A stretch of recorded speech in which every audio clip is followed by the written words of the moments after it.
Hello friends, let's look at some problems for class 8 maths Olympiad.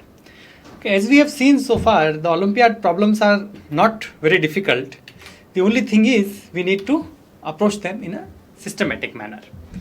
So here is our first problem. Right off the bat, it looks like it's not very difficult. It seems simple enough.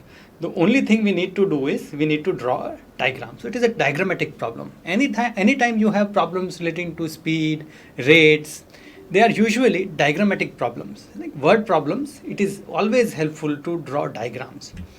Arithmetic problems, they are fine. Okay, as long as they are not word problems, simple maths is required, then diagrams are not really needed most of the time.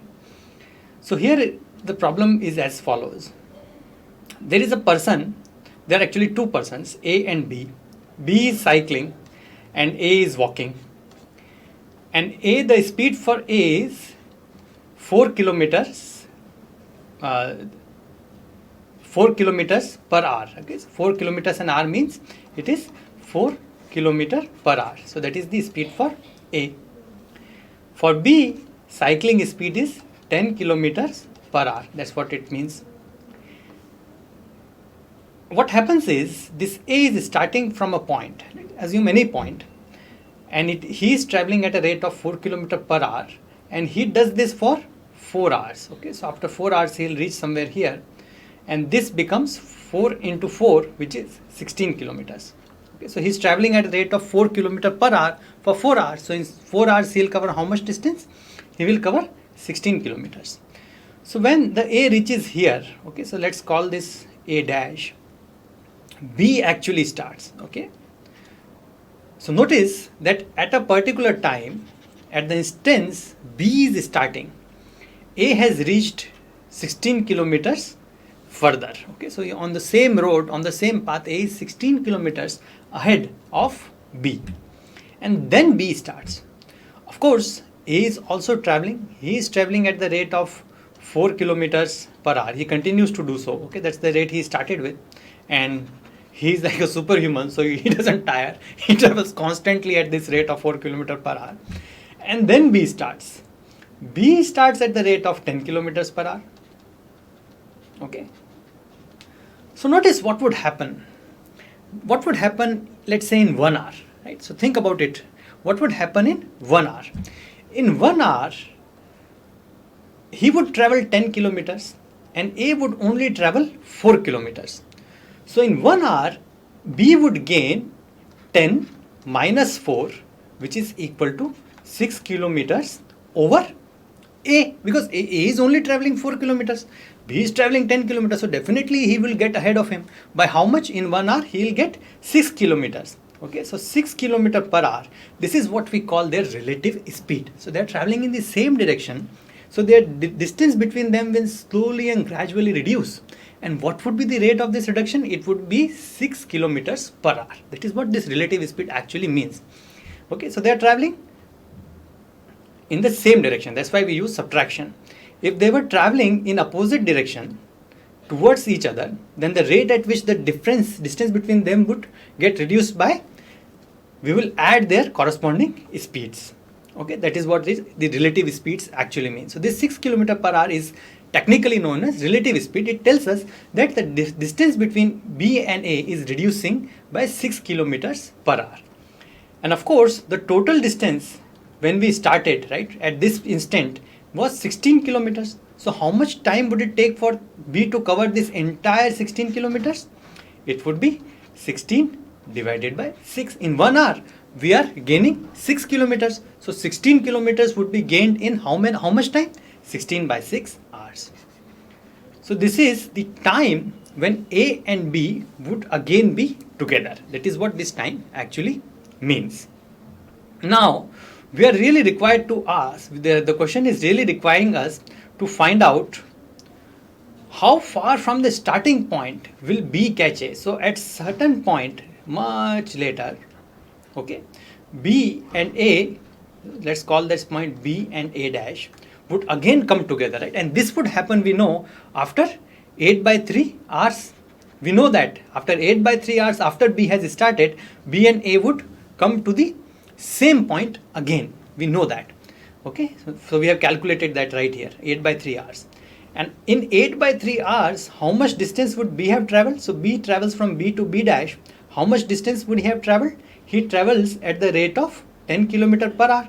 So in 8 by 3 hours, he would have covered 80 by 3, or if you compute this comes out to be 26.7 kilometers. And this is the 26.7 kilometers from starting point, right? And this is the answer, because this is the distance from the starting point to the point when B and A again meet, right? So this distance is right here.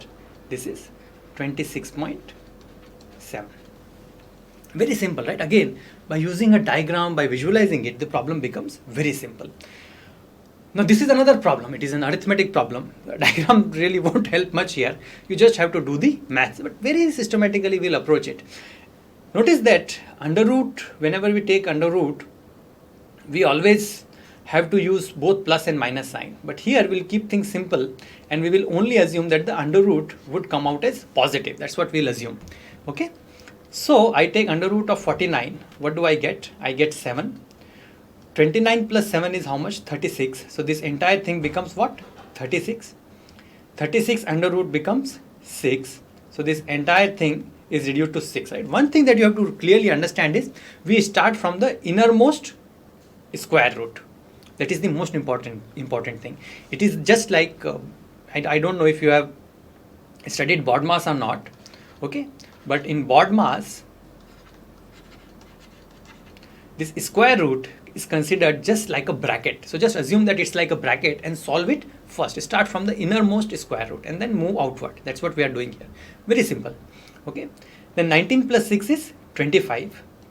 This entire thing becomes 25. 25 square root we know is 5.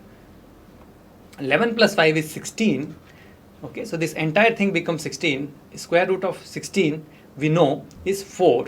So this becomes 4. 5 plus 4 is 9. So this entire thing becomes 9. The square root of 9 is we know just 3. So this entire expression from here to here is reduced to just 3. Similarly, we'll start from here. Very simple, okay? Very simple, systematic, step by step. So solve with me. Okay, solve with me. Very easy. So this is 2 zeros, 2 zeros. I take a square root from each of those 2 zeros, right? So this pair of zeros is reduced to 1 because square root of 100 is 10. Okay, that's where we are coming from. Square root of 100 is 10, so I get another 0. So this entire thing becomes 100. Very simple. 100 plus 44 is 144. Square root of 144 is 12.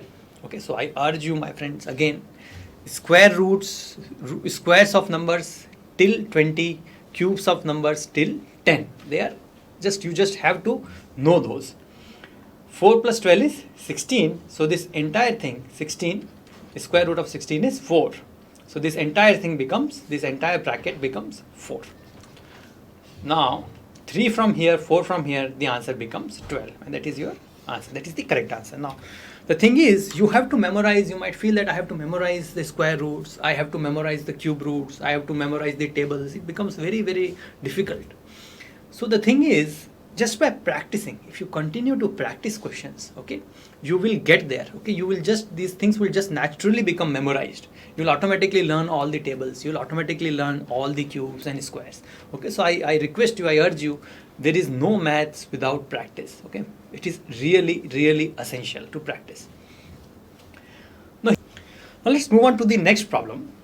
So store A and B, right? So here there are two stores. That's what we have been asked. That there are two stores. They both charge 750 for a video game. So there is a video game and they are both selling it. So again, it's a word problem. So it's better that we draw a diagram. Let's draw a simple diagram. A and B. Initially, they are both selling for 750. So this is also selling for 750 and store B is also selling for 750. That is the initial cost. Now what happened? And one particular day, store B actually cut the cost of this video game for and made it 600. So this is the final cost, 600. Now store A person saw this, that oh, video game B is selling for 600 rupees on store B. So no one is coming to me. So what he did was, he said that I'm going to sell this 750 rupees video game at 25% off. So this is what happened. It is now selling for 25% off at store A. So now it's a real world problem, right? Because we are, as a customer, which store should I go? Here it is selling for 25% less. Here it is selling for store B. It is selling for 600 rupees. So where should I go, right? Store A is selling for 25% less. So where should I go? Where would I get it cheaper? So that's what we are required to find out. Now this problem requires knowledge of percentages. And what does that mean? It means percentages, what does that mean? 25%, if something is selling for 25% off, it means that if the initial cost was 100, the final cost is 100 minus 25, which is equal to 75. If the initial cost is 1, final cost is 75 by 100. Initial cost we know is, in this case, is 750. So initial cost is 750. So final cost would be 75 by 100 into 750. Very, very simple, not difficult at all. If you were to compute this, the final answer would come out to be 512.5. What does this mean? It means that for store A, the cost is little less. It is 512. So that's where you should actually go. So the correct answer becomes A, right here. Now this is a very interesting problem. It says that we are required to find a square number, the smallest possible perfect square. What does it mean? Square number in this case, if you use the technical terminology, it means perfect squares. Now what are the perfect squares? Perfect squares are numbers like 4, 9, 16, 25. If I take a square root of these numbers, I get an integer. That's what it means. So we are required to find out the smallest square number which is exactly divisible by 24, 48, 72 and 60. So first let us just ignore this square number. Okay, this square word, let's first ignore this. What is the smallest number which is exactly divisible by 24, 48, 72 and 60? We know this, right? This is simply the LCM. What is LCM? LCM is least common multiple. It is a number which is smallest possible number which comes in tables of all 24, 48, 72 and 60, right? So what is a multiple? A multiple is a number which comes in table of another number. So for example, what are the multiples of 2? Multiples of 2 are 2, 4, 6, 8. All of them would come in the table of 2. Similarly, if I list the multiples of 24, they would be 24, 48, right, 72, so on and so forth. They all come in table of 24. I need to find a number which appears in table of all these numbers 24, 48, 72 and 60, right? And at the same time it is the smallest. It is the smallest such number which appears in tables of all of those. So we will start by finding the LCM. So how do I find the LCM? What we use is factorial method. There are a number of methods to find LCM, but this is the one which I find most students would know. It is the most common method. So the first common factor is 12, right? That is I can do that. Okay, and then from here also I divide by 2, so I get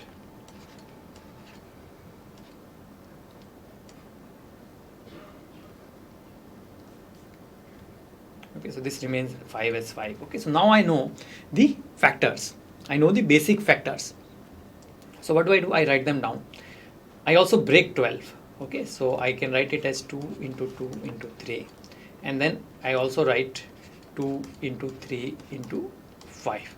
So these are all the factors. Okay, these are all the factors. I forgot a 2 here, right? So there are 2 2's. So there would be an additional 2 here, which I will write in the end. So forgive me for that, the 2 is written in the end. Now what happens? This would be the LCM. This is our normal LCM, but we are not really required to find the LCM. We are required to find the square number. So I need to make this LCM a square. Okay, all the multiples of this LCM would be divisible by 24, 48, 72 and 60 because the common factors are appearing here. Their factors are appearing here. So all of the multiples of this number, right, when I find out this number by multiplying all of these digits, all the multiples would be divisible by all of these 24, 48, 72 and 60. They would indeed be divisible, but I need to find multiple which is a square. So how do I do that? I start pairing numbers. I start pairing the factors. So 2 into 2, there are 2 2's here, there are 2 3's here, there are two 2's here, but there is only one 5. So if I add another 5, I now have a perfect square, because if I take a square root of this number, I will take 1 5, I will take 1 2 from these two 2's, from these two 3's, I will take 1 3, from these two 2's, I will take 1 2, and now I have a perfect square, right? I have a number which is an integer. So to make this number perfect square, I multiplied by 5. There was only one 5, and I added another 5. And this number is actually 3600, you can multiply and find out, is the number which is perfect square, and at the same time it is divisible by all of these numbers. And of course it is the smallest such perfect square. Okay, so this is the question. Again, very systematically, if you approach it, you would find out the answer pretty easily. Now this one is a little tricky problem. Okay, so I urge you to listen to this very carefully. Okay, but indeed it is very important. It is not so trivial. There are three adjacent faces of a cuboid. So we know what the cuboid is. We can draw it right here. Okay. Now if I take three adjacent faces, face 1, face 2, and the back face, right, this one, the back face, I call this face 3. Okay, this is the back face. These three adjacent faces, the areas of these faces is in ratio of 2:3:4. Now one of the things with the ratio is, one of the tricks that you can use is this ratio. We cannot really call them numbers. They are not really numbers, they are ratio. They say that if one was 2, the other would be 3, the third would be 4, right? If the other one was 4, the other would be 6, and this would be 8. This is what this is telling me. Okay, this is what this ratio is telling me, that if I divide these three, I would get 2:3:4 again. Okay, so how do I convert to numbers? I really need to get this area, what this area would be. I need a number here, right? The ratio is no good for me. The first thing I do is I take the size to be ABC. The area of the first, the face 1 is AB. Now I need to equate it to a number. A ratio does me no good. So what do I do is I assume one of them to be 2x. The second one automatically becomes 3x, and this last one automatically becomes 4x. Why is it so? Because if one is 2x, other is 3x, the third one is 4x. Okay, if that is indeed the case, then these numbers are indeed in ratio of 2:3:4. Right? That is what we are doing. We are saying that the common factor here is x. Of all of these three areas is x. So let's say that AB becomes 2x. Similarly, I can also write BC. It becomes 3x. I can assume anything to be anything. Okay, the sides would naturally fall in that way. And third one, CA, it becomes 4x. This is what it comes out to be. Now, what we are also being told is A, B, and C together, they are, right? This is the volume of the cuboid, and this we have been told is 9000. This is also what we are being told. Now, if you notice, there are 4 equations here, 1, 2, 3, and 4, and there are 4 unknowns, A, B, C, and X. So 4 equations, 4 unknown. We should be able to solve this. It should be within our grasp. The only thing is, how do I do it rather quickly? So the first thing I do is I multiply all of these 3 equations together. So I multiply AB by BC and BC by C, right? So all of these 3 things I multiply. So what I get is A square, B square, C square, and I multiply these 3 sides also together. So I get 4 to the 4 to the 12, 12 to the 24 x cube. And of course, this is ABC square. Okay, so this is nothing but ABC square, and ABC square I take from this equation, which is equal to 9000. I know that. So this is 9000 square. Now if you solve this, this is only a single equation in x. 24x cube is equal to 9000 square. If you solve it, you would get x. Okay, if you find the value of x from here, this would come out to be 150. Very simple. Okay, so the way to solve it is actually factorize the equation right here. So this 24x cube I can factorize. So 24 can be written as 8 into 3. This 8 is a perfect cube, so I don't go anywhere, right? Notice that I chose cube because I need to find x from x cube. So I need to take cube root on both sides. So I'm trying to convert everything to perfect cubes. So this 8 is perfect cube, 3 remains. Okay, similarly 9,000 also, I write it as in the form of perfect cubes. So this 1000 and this 1000 is perfect cube. Its answer is, we know 10. 9 and 9 are left. So this 9 I would write it as 3 into 3 into 3 into 3. There are 2 9s here. And this 3 and this 3 would cancel, and I am left with 3 into 3 into 3 into 1000 into 1000. And this 1000 and 1000, each of them will become 10. Okay, notice, because I am taking the cube root, this 3 would just reduce to 3. This x cube would just reduce to x, and this would just reduce to 8 will just reduce to 2. So the finally what I can write is 2x is equal to, this 3 would come, from this 1000 only 10 would come, from this 1000 only 10 would come, and this becomes 2 5s are 10.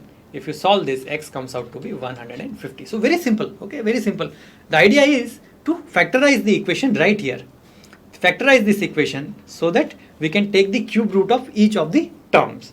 Very simple, okay. So now we know our value of x. So we know value of x, and I can substitute the value of x here to find AB into BC into CA. So that's what we'll do. We'll clear this and then we'll write the equations again. AB is equal to 2x, BC is equal to 3x, and CA is equal to 4x. And this is nothing but, we know that x is nothing but 150. So I write it like this. This becomes 300, this becomes 450, and this becomes 600. Okay, so now I know that AB, BC and CA, I know those three. How do I go about solving it now? Very simple. I divide these two equations. Okay, so I am dividing this. So what happens? This B and B cancel. So I am left with A by C is equal to 300 by 450. Okay, I also know that CA is equal to 600. I multiply these two equations. Now I am multiplying. Okay, so this C and C would cancel, and I would get A square here, and this becomes 600 into 300 by 450. Again, using the technique, right, we can again factorize this right here, and I can find out the value of A from this. Okay, so this is a single equation in A. I can find the value of A, and A comes out to be 20. Now I substitute this 20 in any of the equations, AB equations, and find out the value of B. Right? So if A is 20, B comes out to be 15 from this first equation. Okay, from this first equation, AB is 300. If A is 20, B comes out to be 15. I can find the value of C from this equation. CA is 600, A is 20, so C comes out to be 30.